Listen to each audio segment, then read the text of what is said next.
I did my basic training and my marksmanship training as a designated marksman on the M16 A2, E3, known as the A3 in IDF jargon. So at M14 IDF, which is the training base, they also had the sniper school. And the sniper school, they were using this and they were training on this. So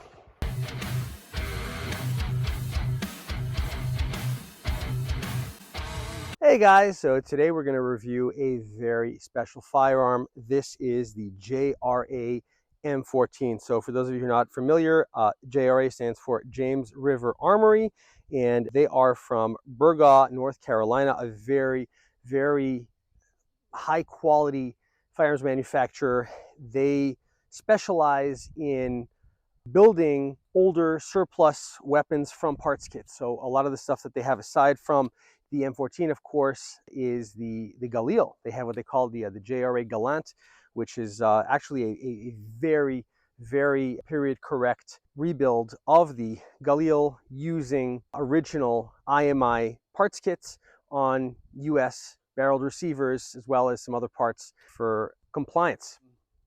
So what we have here today is the M14. So it's actually called the M14.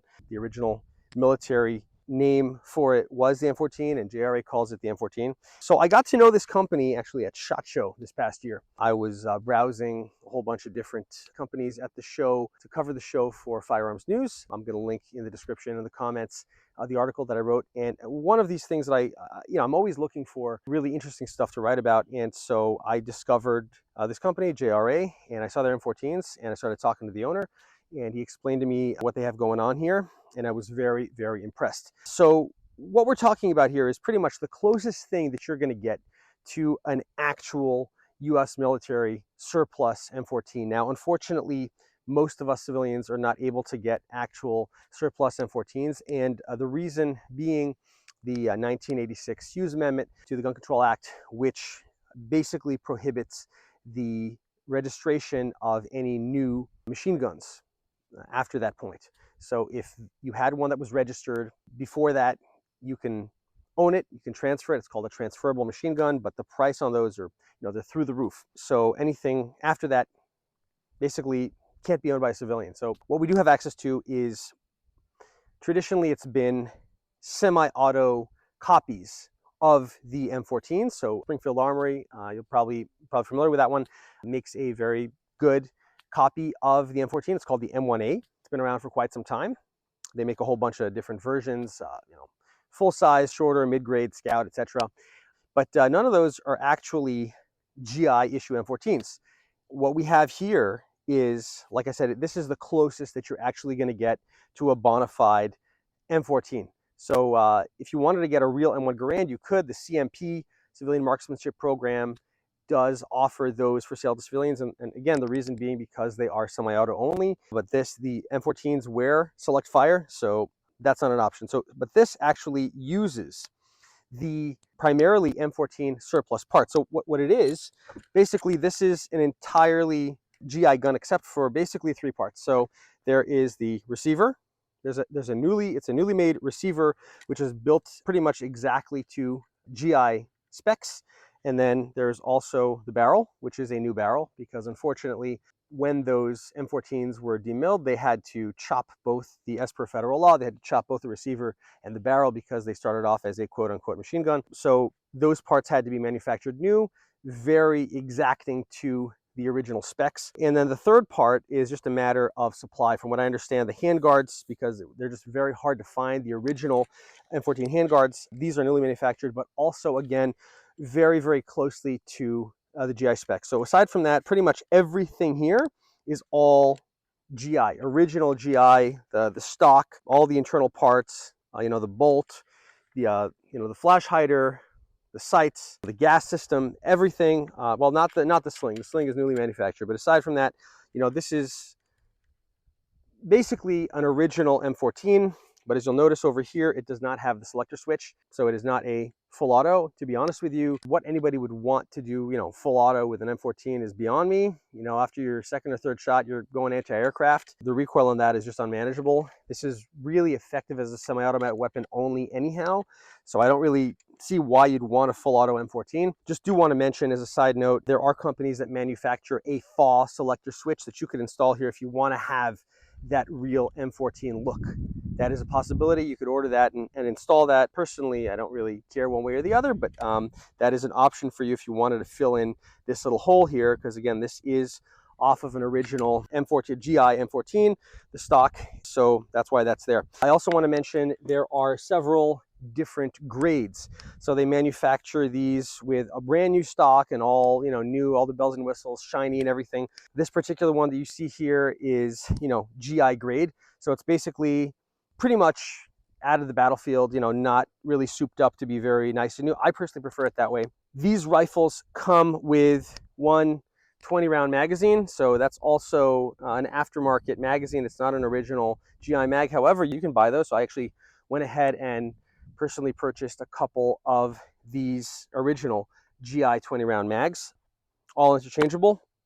So I want to give a big shout out to JRA for sending me this rifle. They sent me this complimentary. This is something that I'm going to cherish and keep in my family for generations to come. I really love and appreciate this. So thank you guys for sending this to me. And hopefully I will do it justice in this video and give you guys a good breakdown of what the weapon is. So let's just talk real quick about the M14 itself in terms of its history and use, etc. So what this is, basically, it is an M1 Garand chambered in 7.62 by 51 NATO and with a detachable magazine. That's really basically what it is. So the history here is very simple. In the 1950s, we're getting into the period after the Korean War. The US military wants to adapt and upgrade to some newer firearms technology.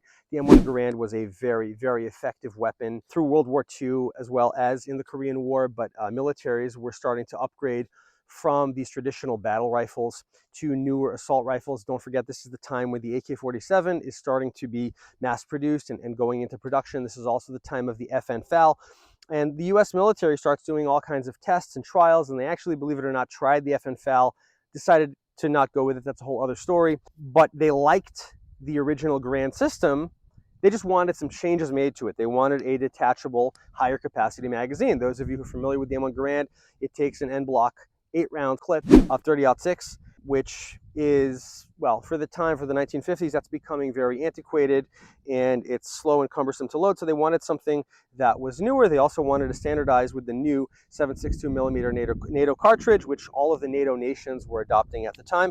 And that's where they came up with this. And this was adopted and became the standard US military rifle all the way through the beginning and middle half of the Vietnam War. So it was overall very successful. There were some issues with it in Vietnam, the main issue here being the weight. So I actually spoke to a lot of Vietnam veterans while doing the research for this video, and overall they were very satisfied with it. They loved the accuracy, they loved the stopping power. Nobody had any complaints about that. It wasn't jamming a lot, which was something that the M16, when it went into service, was very often prone to. But it's a large, heavy gun, and it was already becoming a little bit antiquated by that time. So by the mid to late 60s, this was replaced in most branches of the service, save for the Navy, by the M16. And then by the early 80s, pretty much most of them, aside from the Navy, had been phased out of service altogether. A lot of these were supplied to US allied nations, including Israel. I'll get to that in a minute. But it's really interesting that the Vietnam War was not the end of the M14 service life in US military history. It actually came back into service again during the global war on terror. So what happened was, in Afghanistan, in Iraq, they were really in need of a sniper rifle that was semi-automatic. And in 7.62, the military didn't really have something to fill that niche at the time. So they basically pulled out of storage a whole bunch of M14s, slapped scopes on them, in some cases jerry-rigged cheek risers and all kinds of things like that, put on bipods, and made designated sniper rifles that way. And they were used very, very effectively throughout both Iraq and Afghanistan. Some of them were updated with newer stocks, tactical collapsible buttstocks, things like that, to make them a little bit more up to date for the 2000s. At this point, from what I understand, they are, for the most part, no longer in service in the US military, save for a small amount in the Navy. But what I want to talk about and I find really interesting is their service in the IDF. So I served in the IDF. I never actually had one of these M14s issued to me. But what happened is a whole bunch of these were shipped to Israel by the US military in the 1970s. And they were used initially, they were issued to reservists. So there was a lot of reservists. For those of you familiar with the IDF, after the mandatory 3-year service in the IDF, men serve until age 40 or perhaps even 45, a month every year in the reserves. And when they were doing those reserve duty in the 1980s and even into the 90s, a lot of them were issued with M14s.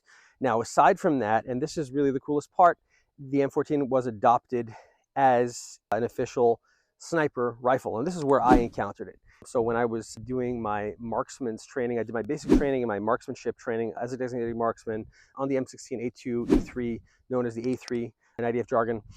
So at Mitkan Adam, which is the training base, they also had the sniper school, and the sniper school, they were using this and they were training on this. So I got to encounter this, I got to put my hands on it and try it out, even though I wasn't the one issued this or carrying this. And I got to really appreciate it. I saw the ranges these guys were, the snipers were firing them out to, which is upwards of 1,000 meters. And that was, standard IDF infantry and special forces units. And then also the border police, it's called Magav, Mishmar HaGvul. They were also being issued these at the time. I saw a lot of them in service in Hebron during the Second Intifada, which was from approximately year 2000 till around 2005. So these were used very, very effectively in the IDF, and I really got to have a lot of respect for them. Do have to mention that the sniper setup is quite different from what you see here. It doesn't have a walnut stock. It has a brown fiberglass stock with a cheek riser, with a Harris bipod, and with a Nimrod scope and an IDF issue scope mount. So that's a pretty unique setup that only the IDF used. It was used very, very effectively throughout the Lebanon War, throughout the Intifadas, etc., etc. I don't believe it's still being used by the IDF today, but very, very effectively nevertheless. And last but not least, the M14 still is, in fact, being used and is currently being used in the war in Ukraine. Now, how did that happen? As I mentioned, the U.S. shipped a whole bunch of these to their allies throughout the 70s, 80s, 90s, etc. And apparently some of the Baltic states, Lithuania, Latvia, or Estonia, and they were then provided to the Ukrainians as military aid by the Baltic states. And so these actually ended up in the war in Ukraine, and they are being used as sniper rifles in the war in Ukraine. So anyhow, great history of this rifle. And again, JRA makes the closest one that you're going to get to an actual bona fide military M14. So we're going to go ahead and shoot this thing. We're going to be using today, we have Winchester M80 149 grain, and these are going at 2790 feet per second. So this is some pretty decent ammo if you're not using it for like sniper stuff or anything, just for the kind of ranges that it's good for. So we're going to give it a shot, and I got these 3 magazines right here. By the way, if you purchase this rifle, it comes with this case, this padded carry case, comes with this instruction manual, 1 magazine, 1 sling, and this cool little sticker right here. So once again, shout out to JRA, and let's take this thing out and let's shoot this thing. All right, guys, so we're gonna shoot this thing. We'll start from the standing position.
So that definitely recoils.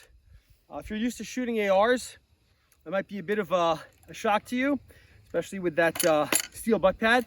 But I mean, the stopping power on these, you know, 7.62 is pretty impressive, and the accuracy just unbelievable. So really, really nice weapon. Let's go check out my hits. So this was from the standing and the kneeling, and I didn't even zero this weapon. This is just out of the box. So that's pretty good for, you know, without having to zero it. Not bad accuracy at all. And then this over here was when I went prone. So pretty good, pretty darn good accuracy, just out of the box. Looks like it was pre-zeroed in the factory. So really, really nice. Not one jam, not one hiccup. Let's go and reload and do some more shooting. All right, guys, we're gonna do some shooting on the move.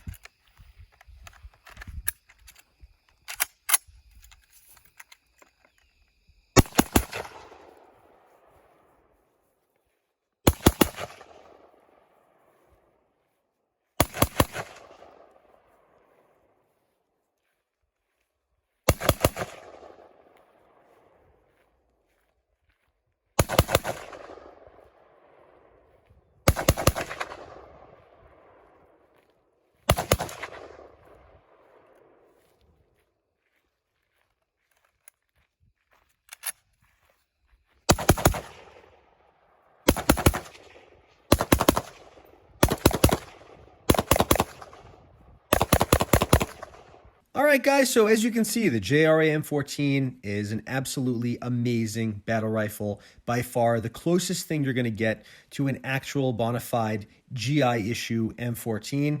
These are not cheap. They range in price $1,600, $1,700, $1,800, sometimes even $2,000 or more. But I'll tell you what, as with anything else in life, you get what you pay for. These are, in my opinion, a great value for the money, whether you're a collector, whether you're somebody who wants to use this for self-defense, for training, marksmanship, you name it. This is definitely an amazing item, an amazing product. So guys, hope you really enjoyed this video. If you did, please make sure to give it a like, share, and subscribe, and I'll see you next time.